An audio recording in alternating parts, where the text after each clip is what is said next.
Tommy, after the midweek Derby triumph, is it just a sense of that collective spirit that we saw at the end and taking that in and harnessing that? Yeah, and hopefully for the rest of the season.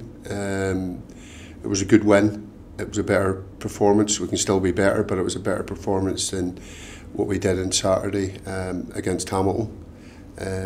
But we won both games.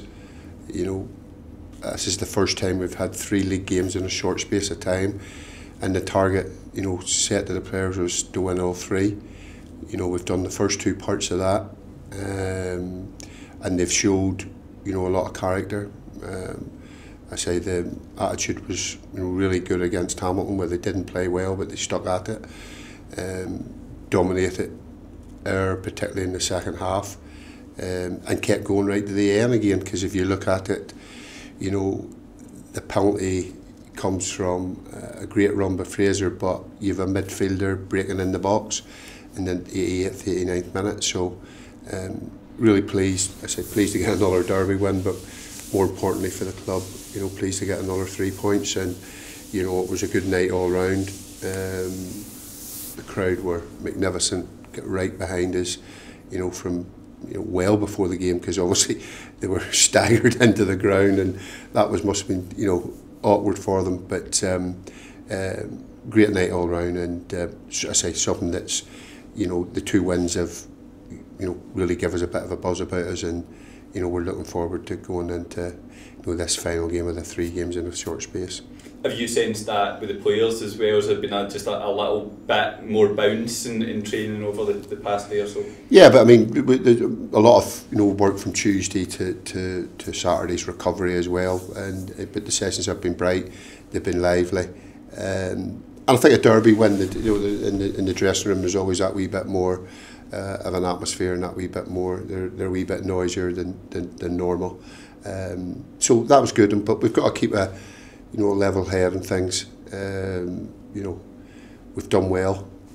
We've clawed back a 5-point gap. That Inverness had opened up to us, or opened up on us, and we've put ourselves on top of the table. I think it's on goals scored. So we've got to make sure that we stay there, and the only way we'll stay there is 1 with hard work, and 2 with playing well. The squad looking all good? All good, except obviously Blair picked up an injury. Doesn't look too bad, and probably looking at 7 to 14 days. Again, updating Stokesy, he's out on the pitch with the physio every day, doing a lot of running, getting his fitness built up. Hopefully, 7-10 days he should be able to come back in and start training, and have contact with players as well. So to only have Blair and Stokesy out, I'm still reasonably happy, and that's always you're always going to pick up injuries, and that's the importance of having such a good squad, and a squad with a lot of depth in it. You mentioned earlier the first time we played 3 league games in 1 week. Was that part of the reason of managing the squad, and for Chris Burke missing out in the squad on Tuesday? Yeah, I mean, people got to remember, Burke's 37, 38. A lot of times you wouldn't think it. He's coming back he was out for quite a number of weeks, and I've got to manage Burke. I want Burke, and he knows I want him to be a major player for us this season, and sometimes if I feel like it, I have to leave him out. He fully understands that, so he's in the squad again Saturday, and we'll see if he plays or he's on the bench. One man who may feature as well as Rory McKenzie would be his 300th Kelly appearance. What's it been like working with him since you came in, and what he means to this club? Well, I don't know if too many people know this. Rory was another player that I tried to sign, and actually met Rory up at Westerwood. I think we spent most of the day talking about golf, but with a nice lunch and a chat, and he opted to stay at Kilmarnock.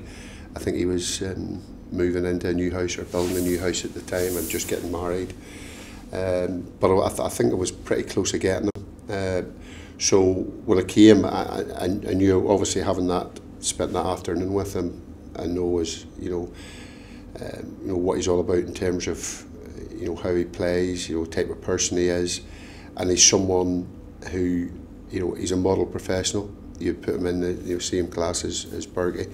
Looks after himself really well. Trains, great attitude in training every day. And we moved him into a more central role, and I think that's a role that going forward we probably want him to maybe play in there more consistently, because I think it's easier for him. He can go past people on the on the right and the left. He does score a lot of goals in training, and we'd like to see a higher goal return from him. I think moving him in there will help that. But he gets about the pitch, he rats people as well, and he's a great player to have, and it's sometimes to his detriment. And since I've been here, I've played him right wing back, I've played him behind a striker, I've played him wide right, I've played him wide left. He's probably sick of me changing him round, but he just gets on with it. And 100%, Kelly fan, club man, loyal. He's everything you'd want, in a player, and he's had a really good week. He's obviously 300th appearance, hopefully tomorrow. His wife Natalie's given birth to a little girl, Zara, and he gets another derby win. So it's been a really good week for him. Let's hope we can finish it off well.